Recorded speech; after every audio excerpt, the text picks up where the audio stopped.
মা বোনদের একটা সমস্যা হলো, অনেক মা বোনরা জোহরের নামাজটা পড়েন 3টা সাড়ে 3টার দিকে। ম্যাক্সিমাম মা বোনরা এই কাজ করে। কেন?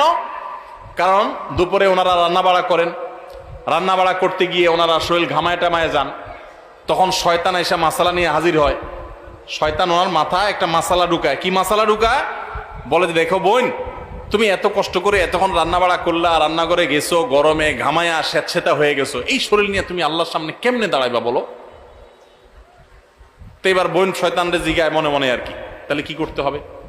এবার শয়তান তার মনে মনে বলে দেয় যে, আরে নামাজ তুমি ঠান্ডা মাথায় ফ্রেশ মোডে পড়বা, হাতের কাজ শেষ করে নাও, রান্না বাড়া শেষ করে নাও, সবারে খাবার টাবার দিয়ে নাও, তুমি বাথরুমে যাও, সুন্দর করে গা ডলে গোসল করো, ফ্রেশ হয়ে আসো, এরপরে 3টা সাড়ে 3টা আসরের নামাজ সুই সুই হয়ে যাবে, এবার তুমি ফ্রেশ মুডে একটু নামাজ পড়ো।